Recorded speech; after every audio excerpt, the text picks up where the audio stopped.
You know, 1 year from now, all of you will have a chance to walk in to a voting booth, pull back the curtain, and choose the next president of the United States of America. That's 1 year from today. Now here's the good news. For the first time in a long time, the name George Bush will not appear on the ballot.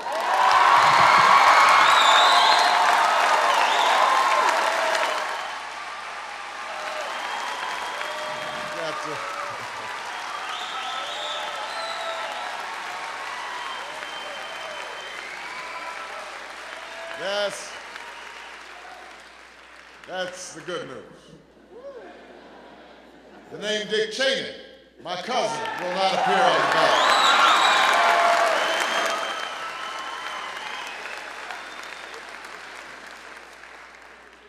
We had been trying to hide that cousin thing for a long time.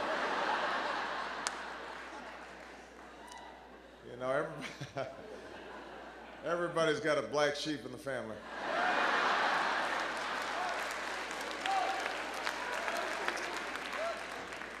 A crazy uncle in the attic.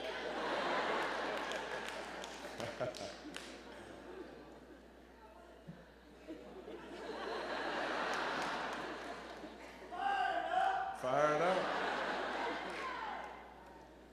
The era of Scooter Libby justice and Brownie incompetence and the Karl Rove politics of fear and cynicism will finally be over.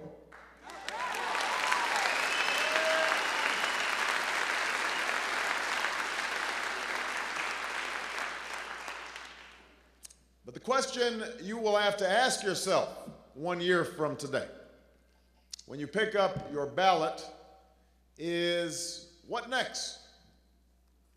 What next? How do we repair the enormous damage of these dismal years and recapture that sense of common purpose that has seen America through our tough times?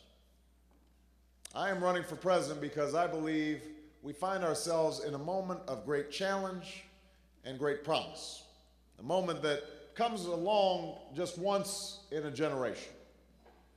It's a moment of challenge because America is less safe and less respected than at any time in recent history. We are more dependent on oil from dictators and closer to the day when climate change becomes climate catastrophe. In the midst of great prosperity, families all across this country feel further and further away from the American dream. You know this from your own lives. Most Americans are working harder for less and paying more for everything from health care to college than ever before. It's harder to save. It's harder to retire. And the policies of the last 7 years have added to this unfairness. George Bush said whatever the politics of the moment required in order to get elected in 2000. And those 7 years of broken promises have left America and the American people with less trust in their leaders and less faith in their government than they've had in years. We were promised compassion and conservatism, but what we got instead was Katrina and wiretaps. We were promised a uniter, but we got a divider who couldn't even lead the half of the country who voted for him.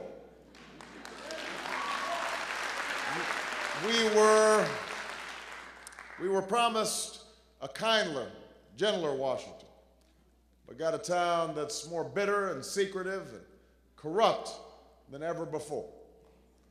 And the only mission ever accomplished was using fear and falsehood to take us to a war that should have never been authorized and should have never been waged.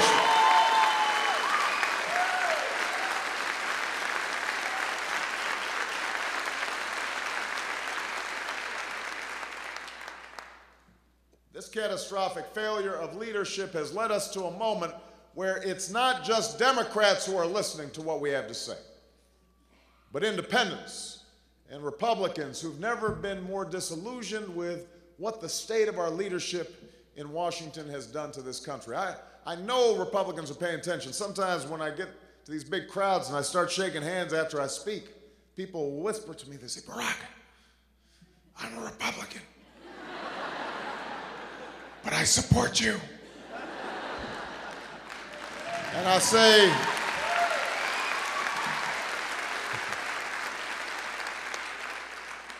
thank you. But why are we whispering?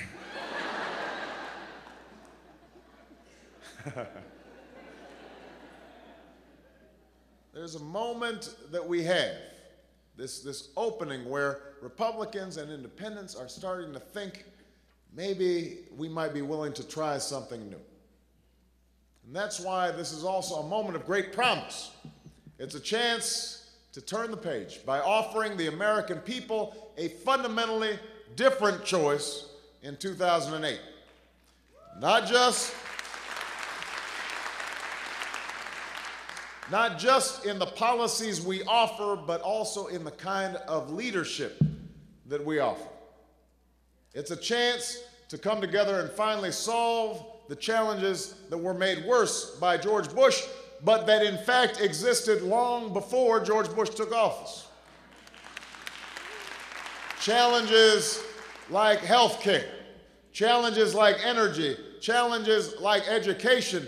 Education wasn't doing great here in South Carolina before George Bush took office, so we can't just blame him for all those problems. There were uninsured folk before George Bush took office. We were dependent on foreign oil before George Bush took office. We have an opportunity to deal with those challenges that we haven't met for decades because of a political system in Washington that has failed the American people. And that is what this debate in the Democratic Party is all about, the debate that's taking place right now. Let me stipulate at the outset, I have admiration and respect for all the Democrats who are running. They would all be vastly superior to the incumbent.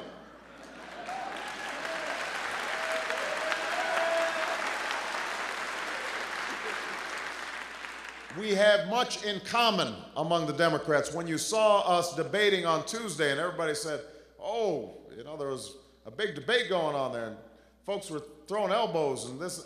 Listen, there's a lot more that people have in common. We're all Democrats. We're all on the same team. And I recognize that much has been said in particular about the exchanges between Senator Clinton and myself this week. So I want to be clear, understand that Hillary Clinton is a colleague and a friend. She's a skilled politician, and she's run, so far, what Washington would call a textbook campaign. The problem I have, and the disagreement we have, is with the textbook itself. All right? I want everybody to understand.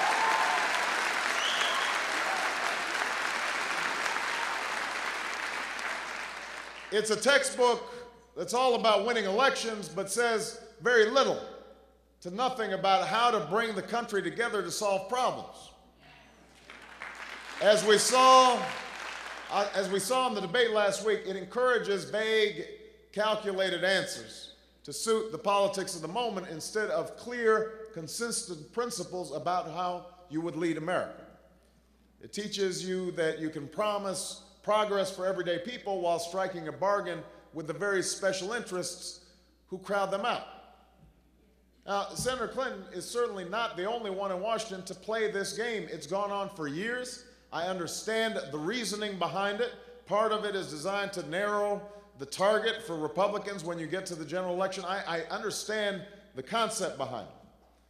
It's a game that usually gets politicians where they need to go. But I don't believe it gets America to where we need to go. When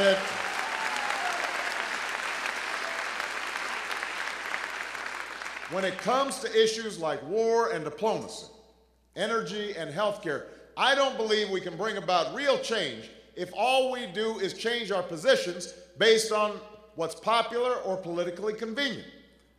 If we are going to seize this moment of challenge and of promise, the American people deserve more when they head into the voting booth 1 year from today, in 2008. They deserve more than that.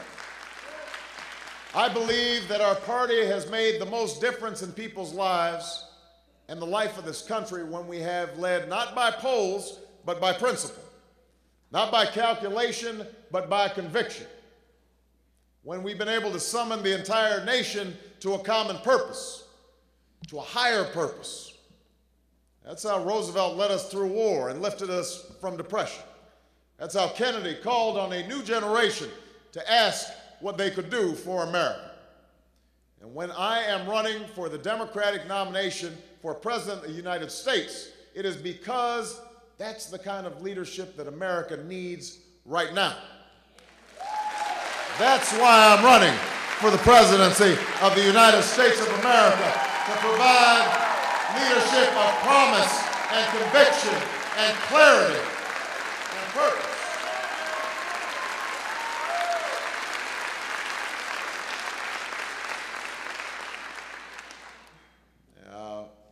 I'm reminded every day of my life, if not by events, then by my wife, that I am not a perfect man. I will not be a perfect president. But I am in this race because I believe that if we want to break from the failures of the past and finally make progress as a country, we can't keep telling different people what we think they want to hear. We have to tell every American what they need to know. We have to be honest about the challenges that we face.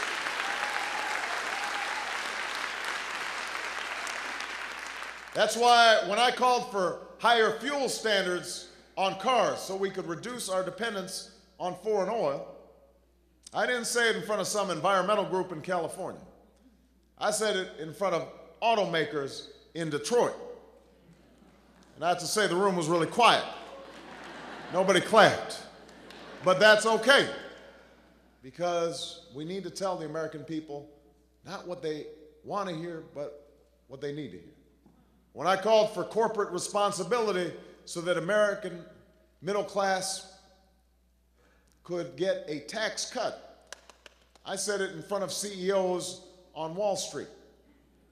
When I was invited to speak out against George Bush's plan to invade Iraq as a Senate candidate 5 years ago, I didn't listen to those who warned me that it was politically risky to take that position. I listened to my gut, and I said loud and clear that this was the wrong war at the wrong time, and Congress should stand up and say so.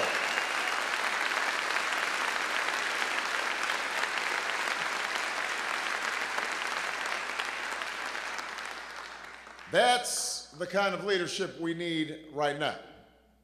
That's why I'm in this race. Because I don't think you should settle for a president who's only there for you when it's easy or convenient or popular. I think you deserve a president who's willing to fight for you every hour of every day for the next 4 years or the next 8 years. Who's waking up every morning thinking about, how am I going to make your life a little bit better? That's the change. That's the change we can offer in 2008. Not change as a slogan, but change we can believe in. Not change as a slogan, but change we can believe in. 1 year from now, we have a chance to tell all those corporate lobbyists that the day of them setting the agenda in Washington is over.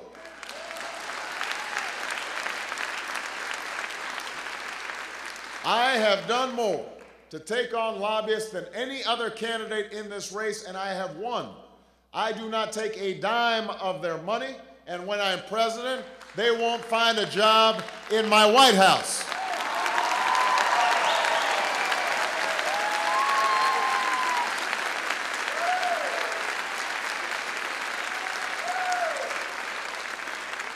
Because real change isn't another 4 years of defending lobbyists who don't represent real Americans. It's standing with working Americans who've seen their jobs disappear and their wages decline and their hope for the future slip further and further away. That's a change we can offer in 2008.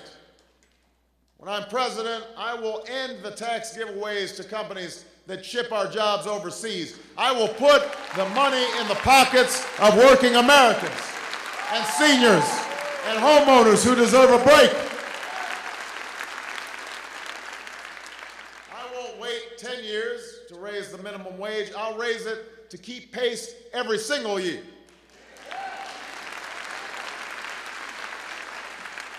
And understand this, if American workers are being denied their right to organize and collectively bargain when I'm in the White House, I'll put on a comfortable pair of shoes myself. I'll walk on that picket line with you as President of the United States of America. Because workers deserve to know that somebody's standing in their corner. 1 year from now, we can stop campaigning on the outrage of 47 million uninsured Americans and finally start doing something about 47 million uninsured Americans. I helped reform health care in Illinois, and I didn't do it alone. I did it by reaching out to Democrats and Republicans. We took on the insurance industry, and we won. We provided 150,000 people who didn't have health insurance. That's how I will pass a universal health care bill that allows every American to get the same kind of health care that members of Congress get for themselves and cut every family's premiums by up to $2,500. And mark my words, I will sign this bill not 20 years from now, not 10 years from now. I will sign it by the end of my first term as President of the United States of America. That's the change we can offer in 2008. 1 year from now, we can stop sending our children down corridors of shame. Start putting them on a pathway to success. When I am president, we will stop passing bills called No Child Left Behind that leave the money behind for No Child Left Behind. We can start making real investments in education from cradle to adulthood. That means early childhood education to help close the achievement gap, making sure that children are prepared when they begin school before it's too late. That means recruiting an army of new teachers and paying them better and supporting them more.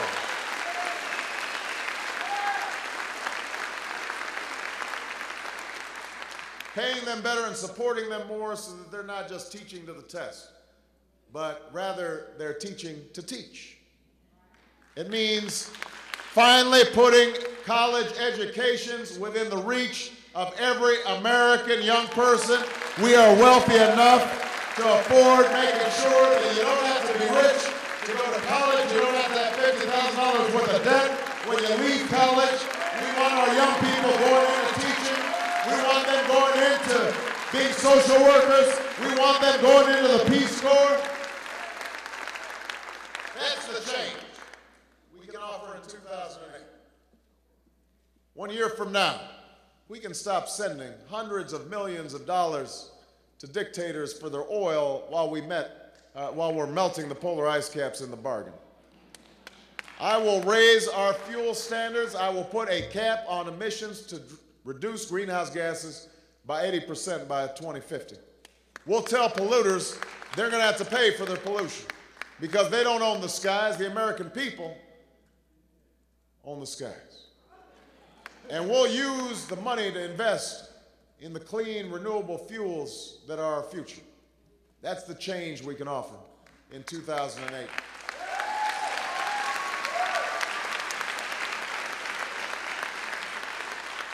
In this election, we have the chance to turn the page on the last 6 years of being told the only way for Democrats to look tough on national security is to talk and act and vote like George Bush's Republicans. When I'm your nominee, my opponent won't be able to say that I was for the war in Iraq before I was against it. They won't be able to say that I supported an extension of the Iraq War into Iran. They won't be able to say that I support Bush-Cheney diplomacy of not talking to leaders we don't like. The Republican nominee won't be able to say I flip-flop on something as fundamental as whether our nation should use torture. Because we are not a nation that makes excuses for torture. We are a nation that rejects it. We are a nation that is, under the Obama administration, will close down Guantanamo because we're not a nation that locks people up without charging them. We will restore habeas corpus. We are not a nation that undermines our civil liberties. We are not a nation that wiretaps without warrants. That's not who we are as Americans. That's a change we can offer in 2008.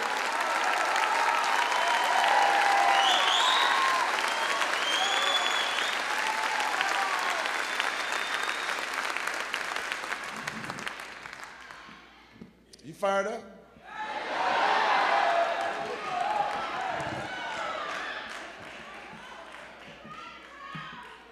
When I am president, I will end this war in Iraq. I will end this war in Iraq. I will bring our troops home within 16 months. I will finish the fight against Al-Qaeda in Afghanistan.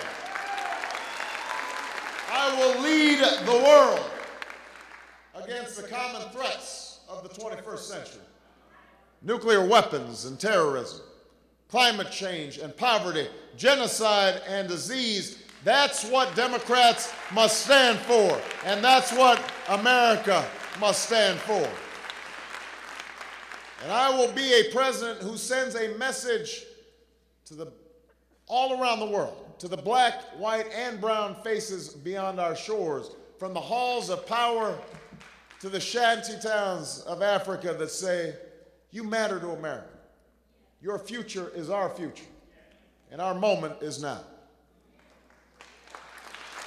America, our moment is now. Now is our chance to turn the page. Now is our chance to write a new chapter. I'm in this race because I don't want to see us spending the next year refighting the Washington battles of the 1960s or the 1990s.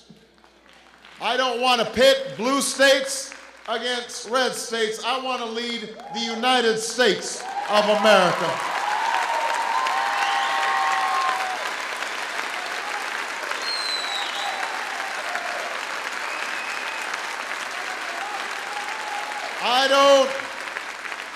I don't want this election to be about the past. I want this election to be about the future, because if it's about the future, we all win. If this election is about whether or not to end the war or pass universal health care or make college more affordable, it won't be just a Democratic victory. It will be an American victory. That's the victory this country needs right now. This election and this moment are too important to settle for what we already know. The time has come to reach for what we know is possible. I am not running for this office to fulfill any long-held plans or because I believe it's somehow owed to me. I never expected to be here. It is unlikely that I stand before you here today. I always knew that the journey I was on would be improbable. I've never been on a journey that wasn't. I'm running because of what Dr. King called the fierce urgency of now. I'm running because I do believe there's such a thing as being too late. And that hour is almost here. I'm running because I don't want to wake up one morning 4 years from now and turn on one of those cable talk shows and see that Washington is stuck in the same food fight it's been in for over a decade. I don't want to see that more Americans lost their health care and fell into bankruptcy because we let the insurance industry spend millions to stop us for yet another year. I don't want to see that. I don't want to see that the oceans rose another few inches and the planet has reached the point of no return because we couldn't find a way to stop ourselves from buying oil from dictators. I don't want to see that. I don't want to see that we risk more American lives in another misguided war because no one had the judgment to ask the tough questions before we sent our troops in to fight. I don't want to see that. I don't want to see homeless veterans on the streets. I don't want to send another generation of children through corridors of shame. I don't want this future for my daughters. I do not accept this future for America. It's time to turn the page. I run for the presidency for the same reason I drove halfway across the country over 2 decades ago, to bring jobs to the jobless, hope to the homeless on the streets of Chicago, for the same reason I stood up for justice and equality as a civil rights lawyer, for the same reason I fought for Illinois families for over a decade. Because I will never forget that the only reason I am standing here today is because someone somewhere stood up when it wasn't popular, stood up when it was risky, stood up when it was hard. Because that someone stood up, a few more stood up, and then 1,000 stood up, and then a few million stood up. And together they changed the world. That's why I run in this election. I run to give my children and your children the same chance that someone somewhere gave me. I run so that a year from today, there is a chance that the world will look at America differently, and that America will look at itself differently. I run to keep the promise of the United States of America alive for all those who still hunger for opportunity and thirst for equality and long to believe again. That is the change that's possible in this election. That is the moment I want to seize as president. And I ask you all to join me on this journey. Thank you very much, everybody. God bless you.